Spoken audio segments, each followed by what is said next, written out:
ሰላም እንዴት ናችሁ? ውድና የተከበራችሁ የቲቲ ባላገር ዩቲዩብ ቻናል ቤተሰቦች እንዴት ናችሁ? እንዴት ሰነበታችሁ? እኔ በጣም ሰላም ነኝ፣ እግዚአብሔር ይመስገን። ሁላችሁም በያላችሁበት ሰላም እንደምትሆኑ ተስፋ አድርጋለሁ። ይህንን ቪዲዮ ከመጀመራችሁ በፊት ላይክ፣ ሼር፣ ሰብስክራይብ ኤንድ የደወል ምልክቷን በመጫን ቤተሰብ ይሁኑ።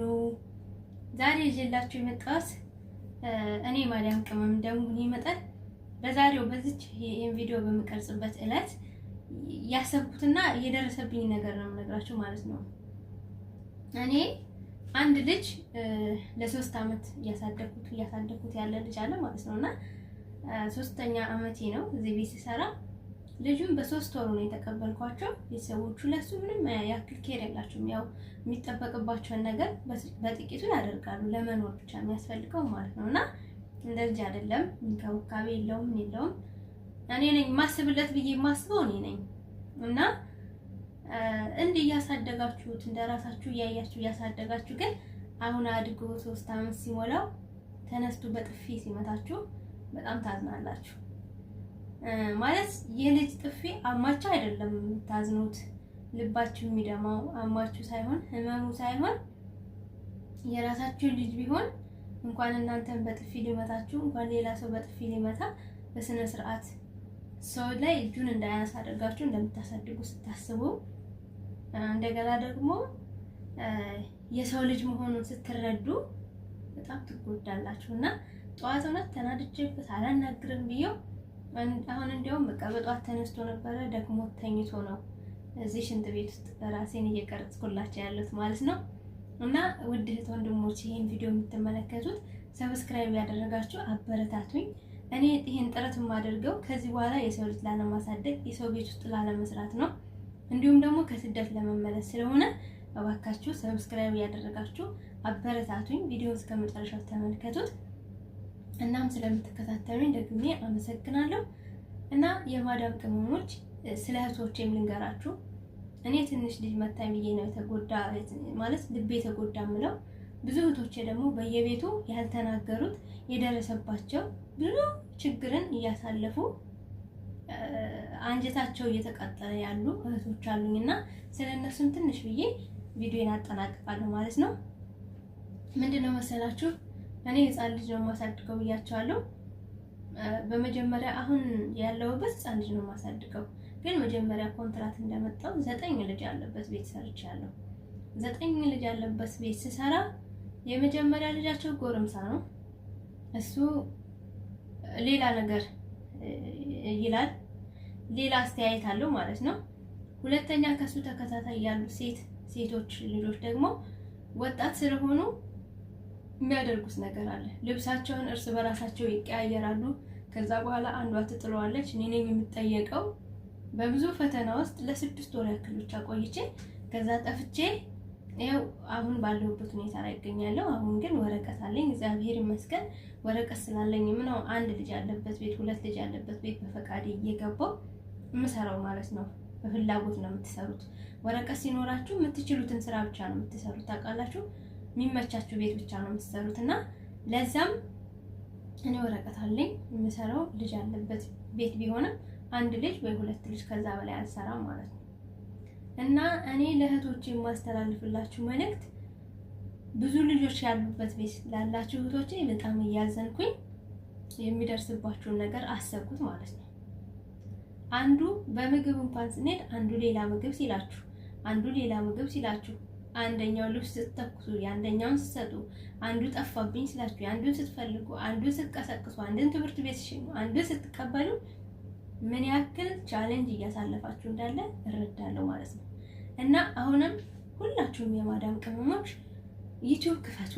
በተቻላችሁ መጠን ካሜራ ደቅናችሁ ትንሽዬ ቪዲዮ ከ8 ደቂቃ ጀምሮ እስከ 10 ደቂቃ ባለው እየቀረጻችሁ ክፍል ሊኖራችሁ ይችላል። መቼም እዚህ ሎካል ቤት ያላችሁ የራሳችሁ መኝታ ክፍል ይኖራችኋል። ወይ በምትተኙበት ሰዓት ወይ ደግሞ ምሳ ሰርታችሁ ጨርሳችሁ ትንሽ አረፍ ስትሉ ልብሳችሁን ቀየር አድርጋችሁ ትንሽዬ ቪዲዮ ቀረጹ። እያደገ ይመጣል እና ደግሞ አብረን እንቀየራለን፣ እንደጋገፋለን። እኛ ብዙ ሰዎችን ቀይረናል። የብዙ ሰዎች ቪዲዮ ተመልክተናል። የብዙ ሰዎች ሰብስክራይብ በእኛ እንትን ያለው። ምክንያቱም ኢትዮጵያ ያለ ሰው ሰብስክራይብ አደረገው አላደረገው፣ ኢትዮጵያ ያለ ሰው ቪው አየለት አላየለት ምንም ትርጉም የለውም። በስደት ላይ ያለን እህቶች ነን። ለሁሉም ኢትዮጵያ ውስጥም ላሉ የትኛውም ዓለማት ላሉ እኛ ስደት ላይ ያለን ላይካችን ሰብስክራይባችን ተጠራቅሞ ቪው ተጠራቅሞ ለውጥ እያመጣ ያለው ማለት ነው። እና በእነሱ አንቀናም። እኛ ደግሞ ፈለጋቸውን ተከትለን አድገን ትልልቅ ዩቲዩበሮች እንደምንሆን ተስፋ እያደረግን እህቶቼ አሁንም ቻሌንጅ አድርጉ። ዩቲዩብ ቻናል ክፈቱ። የማዳም ቤት ያለውን ጫና ታዩታላችሁ። ማዳም ቢያማችሁ አትተኙ፣ ቢያማችሁ አትታከሙ። ቢያማችሁ ፓናዶል ነው፣ ቢደክማችሁ ፓናዶል ነው። የሆነ ነገር ብትሆኑ ምንም የምታደርግላችሁ ነገር የለም እና እናንተው ራስ በራሳችን እናንተና እኔና እናንተ አንድ ሆነን እንዲህ ሆነን ዩቲዩብ ቻናልን ቲክቶክም የተለያዩ ሶሻል ሚዲያዎችን ከፍተን አብረን ቻሌንጅ አድርገን እንድንለወጥ እፈልጋለሁ። እኔ ይኸውላችሁ አሁን የለበስኩት ልብስ ይኸውና፣ ይሄንን አሁን እለብሰዋለሁ። ይሄን ቀሚስ አሁን የደረብኩት አሁን ደረብ አድርጌው ነው። ሽንት ቤቴን አስተካክዬ ከዚህ በኋላ እዚህ ጋር ዕቃ ነው ያለው። ይሄንን ዕቃውን በፎጣ የሸፍኘው ነው እና ምናልባት በኋላ ባክግራውንድ መቀየር ከቻልኩኝ ብዙ ኮተት ካለ ባክግራውንድ ሊቀየርላችሁ ስለማይችል ለዛ ፎጣዬን እዛ ጋር ሸፍኘው ነው። ኮተት አለ እንደገና ይሄ ግንብ ነው። ከዚህ ዞር ብል ግማሽ አካል አይታዩ ማለት ነው። እንደዚህ ካሜራ የምታስቀምጡባትን ቦታ ፈልጋችሁ ፀጉሬን ራሱ በደንብ አላስያዝኩትም። በቃ ከሚቀርብ ብዬ ነው። በሳምንት 3 ቀን ቪዲዮ ስላስለመድኩኝ በሳምንት 3 ቀን ቪዲዮ ደግሞ በሳምንት 1 ቀን ላይቭ ነበር የምገባው። አሁን ግን ይሄን ሰሞን በሳይለንት በፎቶ በአንዳንድ ነገር እያልኩ ላይቭ እየገባው እሱም ሰዓት እየቆጠረልኝ ነው ያለው። ሞኔታይዝ ለመሆን ሩቅ አይሆንም እንደዚህ ቶሎ ቶሎ ከሰራችሁ እና ነገ ቪዲዮ የምለቀው ነገ ስለሆነ ማክሰኞ፣ ሐሙስ፣ ቅዳሜ ቪዲዮ የምለቅበት ስለሆነ እንዳላቋርጥ ብዬ በዚህ ሁኔታ ላይ ቪዲዮ እየቀረጽኩ እገኛለሁ ማለት ነው። አሁንም እህት ወንድሞቼ አንዳንድ የምደጋግማቸው ቃላቶች አሉ፣ አርሙኝ፣ በኮሜንት ጻፉልኝ እንድተው ማለት ነው እላለሁና በኋላ እየተሰማኝ ነው ካልኩት በኋላ እና አበረታቱኝ። ማንኛውም ሀገር ላይ ያላችሁ ማንኛውም ሀገር ላይ አረብ ሀገራት ብቻ አይደለም፣ የትኛው ሀገር ላይ ያላችሁ ስልካችሁን ተጠቅማችሁ ዩቲዩብ ቻናል ክፈቱ። ዩቲዩብ ቻናል ከፍታችሁ ቢያማችሁ እኮ እቤታችሁ ብትሉ ዩቲዩብ ከሰራችሁ ገንዘባችሁ እቤታችሁ ድረስ ነው የሚመጣው። ስለዚህ ገንዘባችሁን ተጠቅማችሁ ካርዳችሁን ተጠቅማችሁ ደግሞ እቃ እንኳን ኦርደር አድርጋችሁ እንኳን እኮ መጠቀም ትችላላችሁ። ስራ ከሆነ ግን የአንድ ሰው መስሪያ ቤት ተቀጣሪ ከሆናችሁ ካልሰራችሁ አይከፈላችሁም። በቃ እኛ አሁን ለምንድን ነው ማዳም ቤት ቆይ 2 አመት ኮንትራት ሰርቼ እመጣለሁ እንልና እንመጣለን። የ2 አመት ኮንትራታችንን አንዴ ስንልከው፣ አንዴ ቅባት ስንገዛ፣ አንዴ የሆነ ነገር ሲሆን፣ አንዴ ማዳም ስትሰጠን፣ አንዴ ስትከለክለን 2 አመት ይሞላል። 2 አመት ሲሞላ ባዶ እጃችን እንደሆነን ሲሰማን አይ በቃ አማራጭ የለንም የ2 አመት ቪዛ እናድስ ብለን እንደገና እናድሳለን። 2 አመት ከእድሜያችን ላይ ይቀነሳል። ከዛስ አሁንም 4ኛ አመት ይሞላል። 4ኛ አመት በቃ ከዚህ በኋላ ጨርሼ እመጣለሁ ምናምን ብለን ቤተሰብ እንደምን ብለን ከሄድን እንኳን ማለት ነው ሄደን የነበረው እንዳልነበረ ነው የሚሆነው። ሄደን ግራ ሲገባን ተመልሰን እንሰደዳለን። እንደዛ እንዳይሆን አሁን ስደት ላይ ያለን ኢንተርኔቱ በእጃችን ነው። ጊዜ ነው የምናጣው። ጊዜን ደግሞ ከቀን ውስጥ 10 ደቂቃ ከአንድ ቀን ውስጥ 10 ደቂቃ እንደምንም ማብቃቅተን ድምጽ የማይገባበት ቦታ ፈልገን ቪዲዮ ቀርጸን ሐሳባችንን እየሰራን እኮ ብዙ ሐሳብ ይመጣልናል።